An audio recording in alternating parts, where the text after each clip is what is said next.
பார்க்குறது குடமிளகா சாதம்.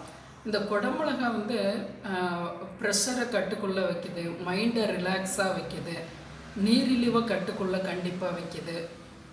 குழந்தைகளுக்கு அந்த வளர்சிதை மாற்றம் அது வந்து நல்ல ஒரு மெட்டபாலிசம் அருமையாக செயல்பட வைக்குது மிளகாயை.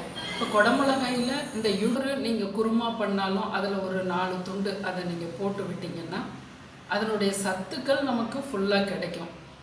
இப்போ இந்த குடமிளகா சாதம் ஒரு லஞ்ச் பாக்ஸ் ரெசிப்பியை நான் இன்றைக்கி கொடுத்துருக்கேன். நான் எடுத்துருக்கிறது 100 கிராம் அரிசி எடுத்திருக்கேன். இதில் 2 பேர்த்துக்கு நீங்கள் லஞ்சு கட்டி கொடுக்கலாம். ஒரு 4 பேர் கொண்ட குடும்பத்துக்கு அப்படின்னா 1/4 படின்னு சொல்லக்கூடிய 200 கிராம் அரிசி நீங்கள் போடலாம். குழந்தைகளுக்கும் அந்த குடல் வந்து அலர்ஜி ஆகாது. வீட்டில் இருக்க பெரியவங்களுக்குமே இது ஆப்டாக இருக்கிறது போல் சிம்பிளாக செய்திருக்கிறேன்.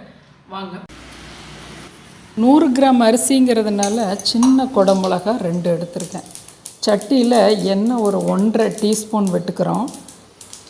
கடுகு உளுந்து தாளிச்சிருச்சு. கடலைப்பருப்பு, உளுந்தம்பருப்பு, ஜீரகம், மிளகு சிம்மில் வச்சு வறுக்கலாம்.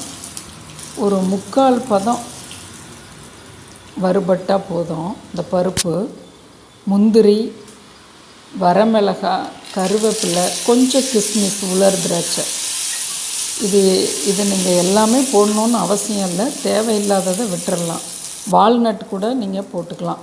நல்லா ஒரு 2 பெரட்டினதுக்கப்புறமா பெரிய வெங்காயம் 1/2 வெங்காயம் போடுறேன். நல்லா நீல வாக்கில் அரிஞ்சது.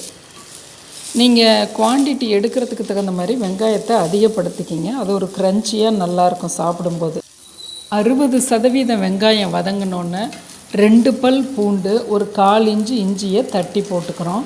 இப்போ கேரட்டு ஒரு 1/2 கேரட்டு உங்களுக்கு எந்த வடிவம் வேணுமோ அந்த வடிவத்தில் போட்டு ஒரு 2 நிமிஷம் வதக்கி கொடுக்குறோம். வெங்காயம், கேரட்டு, இஞ்சி, பூண்டு எல்லாம்.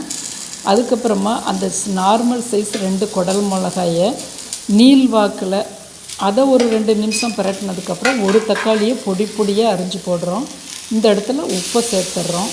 நல்லா எல்லாமே ஒன்று சேர்த்து விட்டு ஒரு மூடி போட்டு மூடிடுறோம்.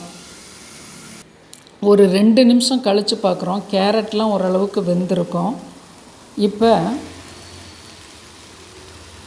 மல்லிப்பொடி 1/2 டீஸ்பூன், அதுக்கும் கம்மியாக தான் போடுறேன். அதே அளவு வரமிளகாய் பொடி உங்கள் காரத்துக்கு தகுந்த மாதிரி கூட்டி குறைச்சிக்குங்க.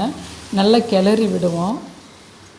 ஒரு மூடி போட்டு மூடும்போது 2 நிமிஷம் அப்படியே ஒன்று சார்ந்து எல்லாம் வேகட்டும். இப்போ திறந்து பார்க்குறோம். நல்லா குடமிளகாலாம் சாஃப்டாக இருக்கும். கேரட்டும் க்ரன்ச்சியாக இருக்கும். குக்கரை இது போல் ரன்னிங் வாட்டரில் காமிச்சிங்கன்னா வெயிட்டை எடுத்துட்டு இது போல் உதிராக வரும். புழுங்கல் அரிசி சாதம் ரொம்ப நல்லாயிருக்கும். வாய் புண்ணு, மலச்சிக்கலெல்லாம் அகற்றக்கூடியது. அதனால் நீங்கள் அதாவது புழுங்கல் அரிசியை எடுத்துக்கோங்க. சாதத்தை இப்படி மேலே போட்டு விடுறோம். அதில் கொஞ்சமாக நெய் போடுறோம். தேவையான அளவு போட்டுக்கோங்க.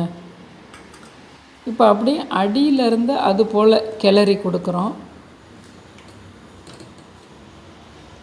நல்லா உதிராகவே இருக்கும். நான் 1க்கு 3 தண்ணி வச்சுருக்கேன் அரிசிக்கு. பாருங்கள், நல்ல மத்தியானத்துக்கு ரொம்ப ஃபில்லிங்கான, குழந்தைங்க பெரியவங்க யாருக்குனாலும் லஞ்ச் பாக்ஸ் நீங்கள் இதை கொடுத்து விடலாம். மைல்டாக இருக்கும். அல்சர் நோயாளிகள் கூட சாப்பிட்லாம்.